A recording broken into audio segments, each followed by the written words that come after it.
4 ধরনের ভিটামিন এবং মিনারেলস আছে যা আমাদের শরীরের জন্য অত্যন্ত উপকারী এবং 40-এর পরে আমাদের জন্য এটা খুব নেসেসারি হয়ে থাকে এবং নেওয়া প্রয়োজন হয়ে থাকে খাবারের সোর্স হিসেবে অথবা সাপ্লিমেন্ট হিসেবেও আমরা নিতে পারি। যে ভিটামিন মিনারেলগুলো প্রয়োজন এটার মধ্যে 1 নম্বরে পড়ে ম্যাগনেসিয়াম আমাদের শরীরে অনেকগুলো কাজ করে থাকে। এটার মধ্যে আমাদের নার্ভের জন্য খুবই ভালো, মাংসপেশির জন্য প্রয়োজন হয়ে থাকে। তাছাড়া এটি আমাদের ব্লাড প্রেশার এবং সুগারটাকেও রেগুলেট করে থাকে। ঘুম আসার জন্য এটি অত্যন্ত উপকারী, এটি রোগ প্রতিরোধ ক্ষমতা বাড়ায় এবং এটি আমাদের মেটাবলিজম ইনক্রিজ করে থাকে। যাদের কষা হয়ে থাকে কষার জন্যও কিন্তু ম্যাগনেসিয়াম অত্যন্ত উপকারী হয়ে থাকে। তো ম্যাগনেসিয়াম সাইট্রেটটা আমি সবসময় সাজেস্ট করে থাকি। ম্যাগনেসিয়াম অক্সাইডের অ্যাবজর্পশন অনেক পোর হয়ে থাকে। যারা সাপ্লিমেন্টেশন নিতে চান তারা ম্যাগনেসিয়াম অক্সাইড সাইট্রেট বা অন্য কিছুও নিতে পারেন। দ্বিতীয়টি হলো ভিটামিন ডি আমাদের শরীরের জন্য অত্যন্ত উপকারী। এটা আমাদের ইমিউনিটি বুস্ট আপ করে থাকে। এটি আমাদের হাড়, জয়েন্ট এবং মাসেলের জন্য অত্যন্ত উপকারী। হাড়ের ব্যথা দূর করে থাকে। এটি আমাদের মুড ভালো রাখতে সাহায্য করে, পাশাপাশি স্ট্রেস কমাতে বা অ্যাংজাইটি দূর করতেও সাহায্য করে থাকে। ভিটামিন ডির অ্যাবজর্পশন ভালো হয় যদি ভিটামিন কে পাশে নেওয়া হয় তাহলে।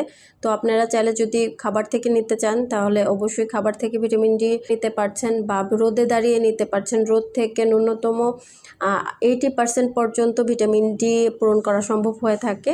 সকাল 10টা থেকে 3টা রোদটার ভিতরে দাঁড়ানোর চেষ্টা করবেন। একটু কড়া রোদ অর্থাৎ আলোক দৈর্ঘ্যটা যেন অন্তত পক্ষে 350 থেকে 350 মধ্যে হয়ে থাকে, তাহলে আপনার ভিটামিন ডির অ্যাবসর্পশনটা ভালো থাকবে। এবং অবশ্যই শরীরের অন্তত পক্ষে 15 থেকে 20% সানলাইট এক্সপোজ হওয়াটা জরুরি হয়ে থাকে। তৃতীয়টি হলো omega 3 fatty acid. Omega 3 fatty acid আমাদের ব্রেন বুস্টের জন্য যেমন উপকারী তেমনই আমাদের রোগ প্রতিরোধ ক্ষমতা বৃদ্ধি করে, হার্ট ভালো রাখে, টিজি কমাতে সাহায্য করে এবং আমাদের জয়েন্টের জন্য বেশ ভালো এবং ইনফ্লামেশন কমাতেও খুবই সাহায্য করে থাকে।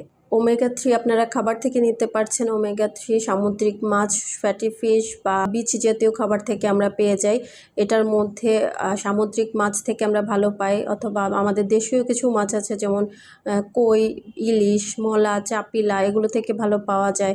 সিড থেকে পাওয়া যায়, ইদানিং চিয়া সিড সবাই খায়, চিয়া সিডে ভালো পরিমাণে পাওয়া যায়। তিসির বীজে বা দেখা যাচ্ছে ফ্ল্যাক্স সিডেও ভালো পরিমাণে পাওয়া যায়। তো বাদাম থেকে পাচ্ছেন, এগুলো থেকে পেয়ে যাচ্ছেন। আর যদি কেউ সাপ্লিমেন্টেশন হিসেবে নিতে চান তাহলে ওমেগা 3 সাপ্লিমেন্টেশন পাওয়া যায়, সেটা নিতে পারেন। অবশ্যই ওমেগা 3 পাশাপাশি যেন ইপিএ এবং ডিএচএ এটার মধ্যে পর্যাপ্ত থাকে এটা নিশ্চিত করার চেষ্টা করবেন। 4 নাম্বারটি হলো ভিটামিন বি। ভিটামিন বি আমাদের হার্টের জন্য ভালো। ভিটামিন বি আমাদের অ্যাপাটাইট বৃদ্ধি করে, আমাদের গাট হেলথ অর্থাৎ ক্ষুদ্রান্ত বৃহদান্ত্রের হেলথ ভালো রাখে। তাছাড়া এটি আমাদের এনার্জি বুস্ট আপ করে, আমাদের রক্তনালীকে নমনীয় রাখে, রক্তনালীকে ভালো রাখতে সাহায্য করে, আমাদের হরমোনাল ব্যালেন্সটাকে ঠিক রাখতে সাহায্য করে। মাসেল ক্রাম্পিং বা স্টমাক ক্রাম্পিং এটি উপকারী। এটি ইনফেকশন কমায় এবং ফ্যাটি লিভারের জন্য অত্যন্ত উপকারী হয়ে থাকে। ভিটামিন বি জাতীয় খাবার স্বাভাবিকভাবে বাদাম বা বীজ জাতীয় খাবার থেকে পেয়ে থাকবেন। যদি খাবার থেকে পর্যাপ্ত না নিয়ে থাকতে পারেন তাহলে আপনারা সাপ্লিমেন্টেশন আকারেও নিতে পারেন। বিভিন্ন রকমের ভিটামিন বি সাপ্লিমেন্টেশন বাজারে পাওয়া যায়। ডক্টর বা ডায়েটিশিয়ানের পরামর্শ অনুযায়ী আপনারা সেটা নিয়ে নিতে পারবেন। আজকে এ পর্যন্তই, ধন্যবাদ।